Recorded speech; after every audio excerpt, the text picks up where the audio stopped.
L'Aïna l'indique bien, c'est la libre antenne, puisque nous sommes le vendredi. Le sujet est donc à votre appréciation. Auditeurs, auditrices, quel est le fait sportif qui aura marqué votre attention tout au long de cette semaine qui s'écoule? 27, 20, 21, 44, 48 et le 27, 20, 24, 27, 87. C'est à Gagnoua que nous démarrons avec Bobia César. Comment allez-vous? Oui, ça va.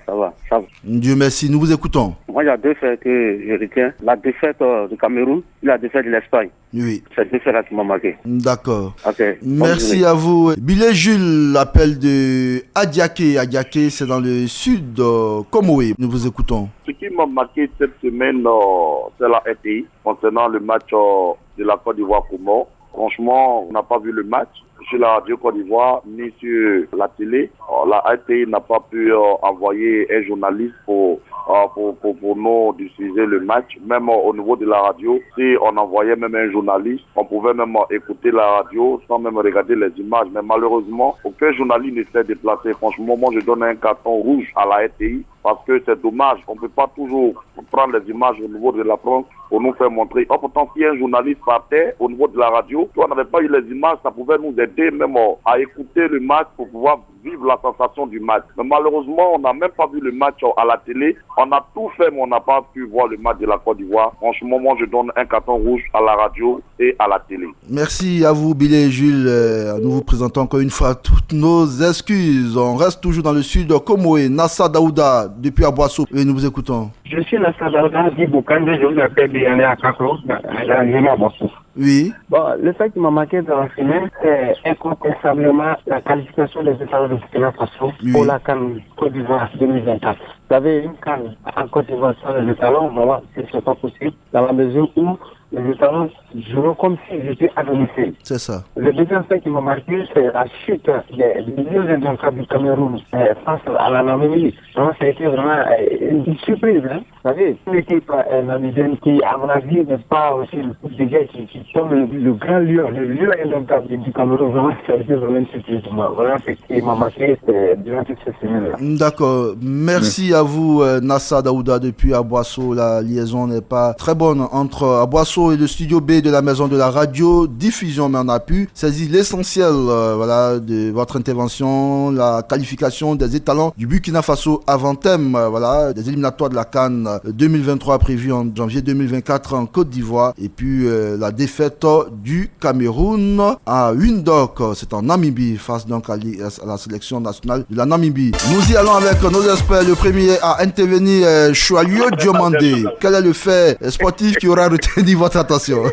D'abord, le match Côte d'Ivoire, Côte d'Ivoire, mardi dernier lors de la 4e journée des éliminatoires de la CAN 2023, et surtout la titularisation de Ayayi Charles Folly, le gardien de but de la 7 Mimosa, qui a été appelé pour la première fois en sélection. C'est sa titularisation qui m'a marqué parce que il y a longtemps qu'on a vu ça, un sélectionneur prendre autant de risques, sélectionner un gardien local chez les A dans un match en éliminatoire de la CAN. Je me souviens que c'est Hervé Renard qui avait tenté le coup avec Sylvain Gou lors d'un Côte d'Ivoire-Cameroun au stade Félix Houphouët-Boigny, dernière journée des éliminatoires de la CAN 2015, 0-0. Et c'est là que tout est parti pour Gou Sylvain. Donc là, j'ai été marqué par cela, et puis le fait aussi que Ayayi Charles Folly n'a pas encaissé de but. Et c'est vrai qu'en face, c'était pas une attaque de feu, mais j'ai été marqué par cela. Ça va donner sans doute du courage, ça va donner sans doute de la confiance à ce garçon-là. Pour la suite, on va souhaiter le revoir à Lusaka face au Chipolo Polo lors de la prochaine journée, parce que là, ce sera peut-être devant 45 000 spectateurs. On verra ce que ce garçon-là vaut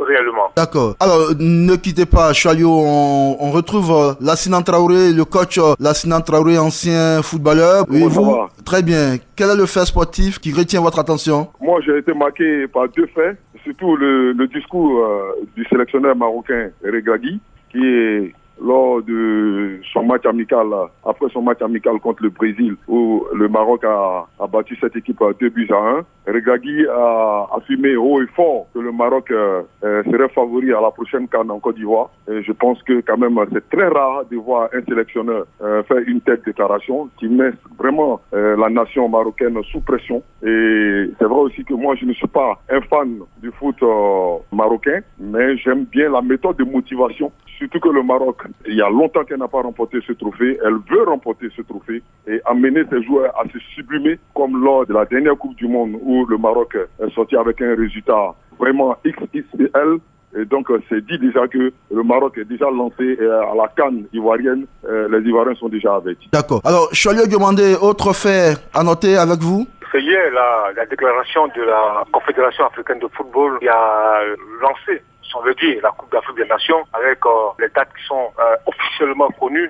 13 janvier 2024 au 11 février 2024 se déroulera la Coupe d'Afrique des Nations de football en Côte d'Ivoire. Donc, coup d'envoi 13 janvier au stade Alassane Ouattara des BP, et puis le 11 février, la finale se jouera sur ce même stade-là. Maintenant, en septembre, ce sera le tirage au sort de cette compétition, donc ce sera le compte à rebours. Donc voici un grand moment, parce que le tirage au sort est un grand moment dans la Coupe d'Afrique des Nations. C'est là qu'on se connaîtra l'adversaire des éléphants de Côte d'Ivoire pour la prochaine Coupe d'Afrique des Nations. D'accord, ni Choualio, encore moins Lassana Traoré, vous n'avez pas évoqué le match de la SEC Mimosa prévu ce dimanche, pourtant ça reste tout de même un match décisif pour la première place, Lassana Traoré. La SEC nous a habitués quand même depuis un certain moment à la victoire. Il y a eu un regain de confiance. Oui. Et donc, on suppose que quand même, ce sera une revanche pour la SEC d'Abidjan qui a été coup-circuitée au Nigeria. Et donc, pour moi, ce serait vraiment un sursaut d'orgueil pour la SEC d'Abidjan et pour toute la nation ivoirienne qui a ce seul représentant. Je suis sûr que la SEC va nous faire plaisir. Et donc, voilà pourquoi ça ne va pas trop attirer mon attention. Le mot d'effet avec vous, Choualio Diomandé. Oui, mais je pense que c'est un match important pour les deux formations, surtout qu'il y a la première place en jeu. On sait très bien que le premier de la poule, lorsqu'il se qualifie pour les quarts de finale, oui, reçoit au match retour. Donc c'est quand même un enjeu important qui s'est bien déterminé premier, se mettre en confiance pour aborder les quarts de finale. Je pense que c'est aussi la revanche. On se souvient très bien que cette équipe-là avait étrié la 7-3-0 au match aller. Donc c'est une revanche pour les jaunes et noirs. Et puis la 7 de Ayayi Foyi. Merci à vous, monsieur nos experts, Choualio Diomandé, également Lassana Traoré, également tous ces auditeurs qui ont pu nous joindre, également ceux qui n'ont pas pu nous joindre, sans oublier nos nombreux internautes sur la page Facebook de Radio Côte d'Ivoire. La technique a été assurée par Valentin Kouassi. Ouassa Traoré est à la réalisation devant ce micro pour la conduite de ce temps d'antenne de sport. Votre serviteur Koulibaly Sendou. Agréable journée à l'écoute des programmes de Radio Côte d'Ivoire.